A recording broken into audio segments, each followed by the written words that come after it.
Masih bersama kami di Presisi Pagi. Amerika Serikat jadi salah satu negara yang menerima pengungsi Rohingya. Mayoritas warga Rohingya di Amerika Serikat lama jadi pengungsi di Malaysia sebelum akhirnya naturalisasi sebagai warga negara Amerika. Dan tahun ini banyak dari warga senior Rohingya merasakan hak untuk memilih presiden untuk pertama kali dalam hidupnya. Berikut laporan Randy Wicaksana dan Nabila Ganinda dari VOA.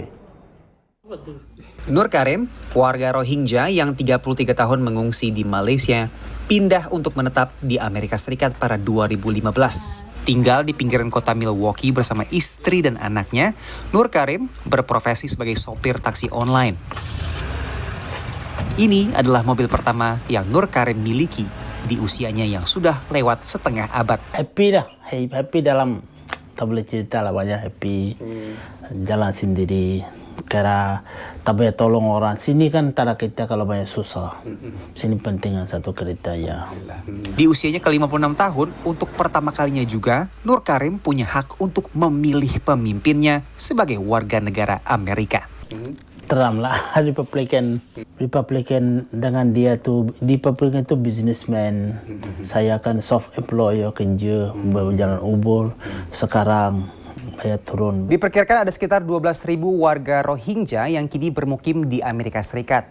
Mayoritas sekitar 2.000 hingga 4.000 berada di Milwaukee, bagian dari negara bagian Wisconsin, yang termasuk swing state yang suaranya diperebutkan dua partai pemilu Amerika. Proses resettlement atau pemukiman kembali warga Rohingya di AS juga berkat bantuan Pusat Komunitas Rohingya (BRCW) atau Burmese Rohingya Community of Wisconsin. This is a church before, so we bought this building. Muhammad Anwar mendirikan BRCW dan komunitasnya membeli gedung tua bekas gereja ini dan menjadikannya pusat komunitas Rohingya di Milwaukee. This is a gym. We even don't know what is right before, when we're living in Burma, We thought that's a life, a human being can have. Anwar sendiri dapatkan kewarganegaranya tahun 2020 dan untuk pertama kali dalam hidupnya ia memiliki hak untuk memilih presiden. Pilihan presidennya jatuh kepada yang menurutnya ramah terhadap para pengungsi. Meski sebagai pemimpin organisasi nirlaba, ia tak bisa terang-terangan tunjukkan dukungan partai politiknya. I never vote in Myanmar.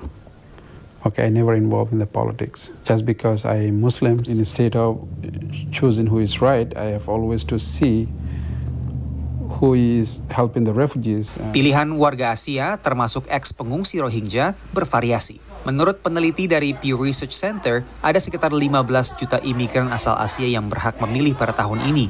Sebagian besar condong ke Partai Demokrat, dan ini tercermin pada Pilpres terakhir pada 2020, hanya 28% yang memilih Trump. Dari Milwaukee, Wisconsin, Randy Wicaksana dan Nabila Ganinda, VOA. Sejumlah negara bagian Amerika Serikat yang berpohon rimbun dan berpegunungan banyak didatangi wisatawan pada musim gugur mulai September lalu. Pengunjung khusus datang untuk melihat perubahan warna dedaunan dan kehadiran mereka membawa berkah bagi warga lokal sekitar. Berikut laporan Nova Purwadi dari VOA. Musim panas telah beralih ke musim gugur di Amerika Serikat. Saatnya pepohonan menggugurkan daunnya guna menghemat energi sebelum musim dingin. Ini juga saatnya dedaunan berubah kuning, merah, dan warna mencolok lainnya. Basically from late September, in those highest elevations, you'll start seeing some good fall color popping off, all the way to maybe the second week of November at these lower elevations. Di pantai timur Amerika Serikat, daerah yang paling dikenal dengan keindahan musim gugur adalah kawasan New England, mencakup negara bagian Connecticut, Maine, Massachusetts, New Hampshire, Rhode Island, dan Vermont.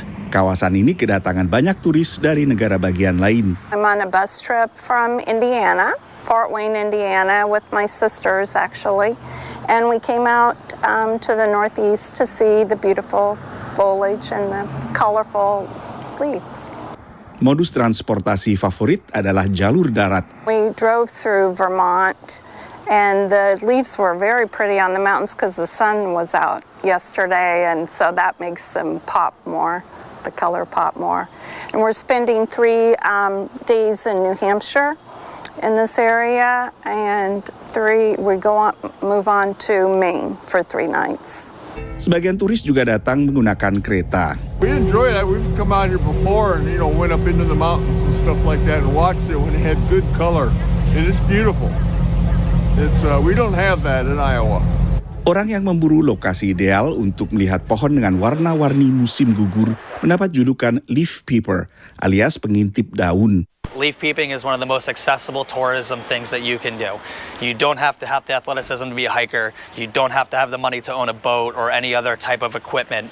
You just need to be able to get in a vehicle or on a bus or a van and be able to head north. Warga lokal juga bersyukur atas dampak ekonomi datangnya begitu banyak turis. I grew up here, so I think it loses its luster a little bit.